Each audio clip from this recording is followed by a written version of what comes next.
Kitab Nabi Maleaki. Maleaki hidup sekitar 100 tahun setelah orang Israel kembali dari pembuangan di Babel, dan pesannya ditujukan kepada orang-orang Israel yang sudah kembali ke Yerusalem selama beberapa waktu.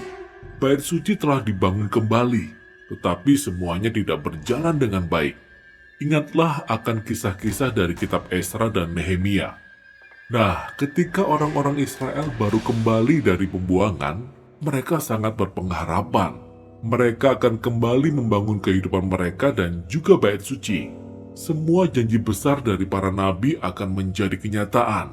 Mesias akan datang dan mendirikan kerajaan Allah di atas bangsa Israel yang bersatu dan atas bangsa-bangsa lainnya, membawa keadilan dan perdamaian bagi segala bangsa. Tetapi bukan itu yang terjadi. Ternyata orang-orang Israel yang kembali mendiami kota itu, mereka tidak setia kepada Allah, sama seperti nenek moyang mereka, sehingga terjadilah kemiskinan dan ketidakadilan.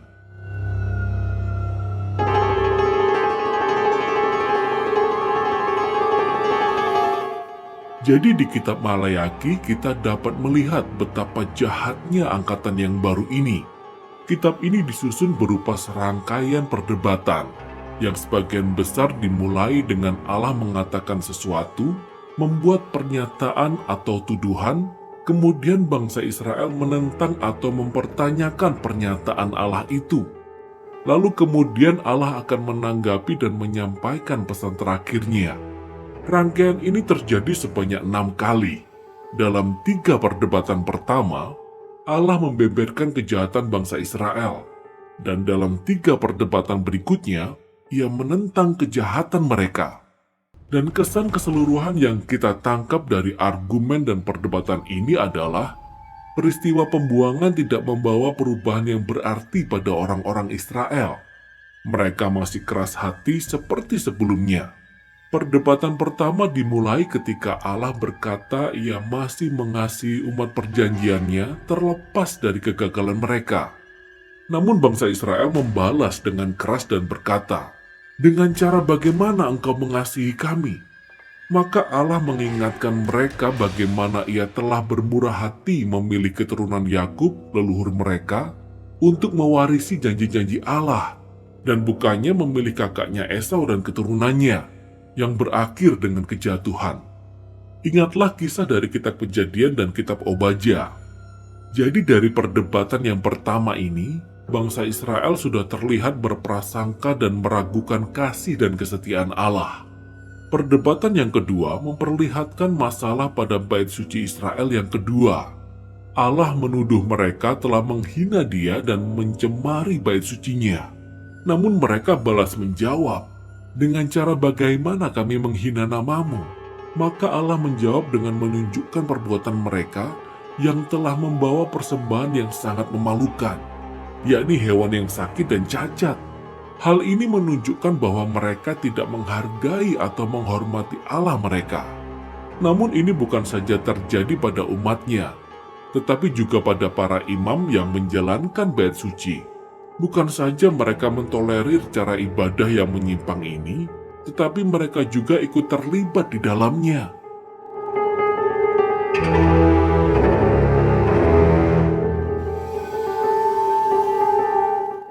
Dari lapisan paling atas sampai ke bawah, umat Allah telah terbukti tidak setia. Dalam perdebatan yang ketiga, Allah menuduh para pria Israel telah berkhianat terhadap Allah dan terhadap istri-istri mereka. Dan tentu saja mereka menyangkali perbuatannya. Tetapi Allah memperlihatkan betapa bahayanya penyembahan berhala dan perceraian yang sedang terjadi. Ada pria Israel yang menikah dengan wanita yang bukan Israel, lalu kemudian beralih menyembah kepada dewa-dewa leluhur istri mereka. Ingat kisah dari kitab Nehemia pasal 13.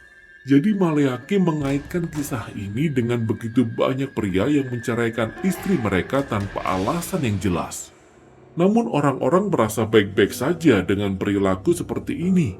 Tetapi Maleaki berkata, "Tidak, ini adalah pengkhianatan terhadap perjanjianmu dengan Allah." Kemudian Maleaki beralih kepada bagian berikutnya dari perdebatan, yaitu yang menentang pemberontakan bangsa Israel. Perdebatan keempat dimulai dengan orang-orang Israel yang menuduh Allah telah mengabaikan mereka. Mereka berkata, "Di manakah Allah yang adil itu?" Mereka melihat banyak ketidakadilan dan kejahatan, tetapi Allah seperti tidak berbuat apa-apa. Maka Allah menjawab dengan berkata, Ia akan menyuruh seorang utusan untuk mempersiapkan jalan bagi kedatangan Allah sendiri di hari Tuhan. Ia akan datang seperti api yang memurnikan umatnya, menghapus penyembahan berhala dan perzinahan, serta ketidakadilan, sehingga hanya orang-orang yang setia yang tersisa menjadi umatnya. Dalam perdebatan yang kelima, Allah memanggil orang-orang Israel untuk kembali kepadanya, tetapi mereka berkata, dengan cara bagaimana kami harus kembali? Jadi Allah berhadapan dengan keegoisan mereka.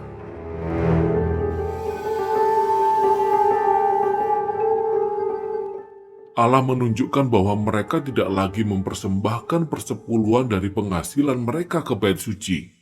Nah, kata persepuluhan itu artinya 1/10 dari jumlah pendapatan dan hasil bumi yang harus dipersembahkan oleh orang Israel setiap tahunnya untuk mendukung bait suci dan para imamnya. Pelaksanaannya diatur di berbagai bagian dalam kitab Taurat. Nah, kita tahu dari Maleakhi dan dari kitab Nehemia bahwa orang-orang ini telah mengabaikan tanggung jawab mereka sehingga bait suci menjadi rusak. Jadi Allah menantang mereka. Ia berkata bahwa ia akan memberkati mereka dengan berkelimpahan, tetapi hanya jika mereka setia. Dalam perdebatan yang terakhir, orang-orang Israel menuduh Allah dan berkata bahwa sia-sia mereka beribadah kepada Allah. Mereka mengamati orang-orang yang fasik dan gegabah bisa berhasil dalam hidupnya, tapi Allah tidak melakukan apapun terhadap mereka. Dan untuk pertama kalinya dalam kitab ini, Allah menanggapi bukan dengan perkataannya, melainkan dengan sebuah kisah pendek tentang sisa-sisa orang yang setia di Israel, orang-orang yang takut akan Allah, dan yang suka berkumpul dan berbicara satu sama lainnya tentang bagaimana menghormati Allah dan melayani Dia. Maka Allah memerintahkan agar kitab peringatan dituliskan bagi orang-orang ini, sehingga mereka dapat membaca kitab tersebut dan mengingat akan karakter dan janji-janji Allah. Di bagian ini Maleakhi merenungkan karunia Allah berupa kitab suci yang dapat menuntun kita ke masa lalu, agar kita ingat apa yang telah Allah perbuat untuk membangkitkan kesetiaan dan pengharapan kita akan masa depan, yang kemudian akan membawa kita kepada bagian akhir dari kitab ini.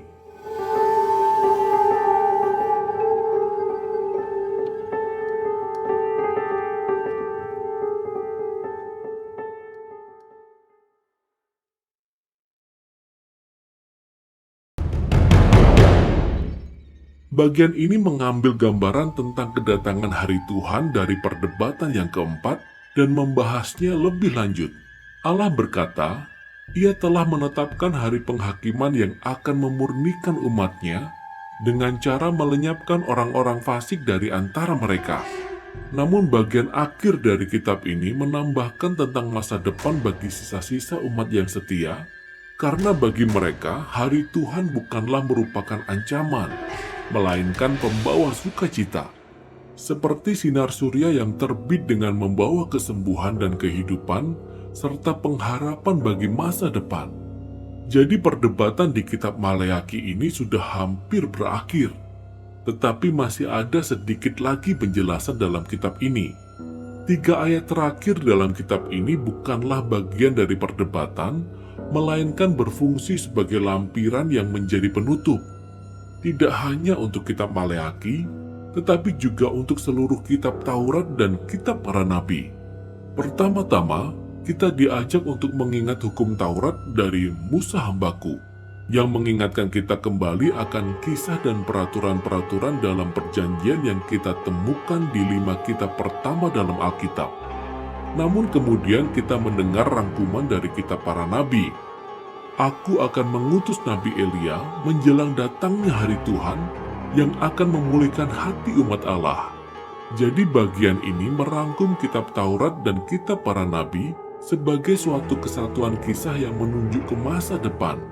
Bangsa Israel telah ditebus oleh Allah, tetapi kemudian mereka mengkhianati Allah dengan memberontak dan mengeraskan hati mereka serta melanggar hukum Taurat.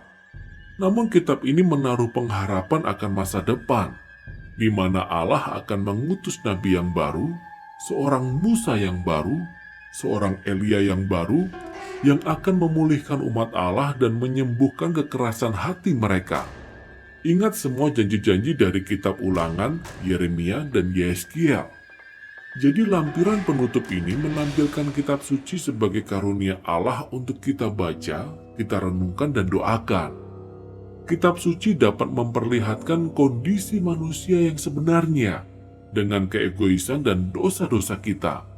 Namun juga dapat menyampaikan janji Allah bahwa suatu hari nanti Ia akan mengirim seorang utusan dan kemudian Ia sendiri yang akan datang untuk melawan kejahatan, memulihkan umatnya, dan membawa pemulihan dengan keadilannya.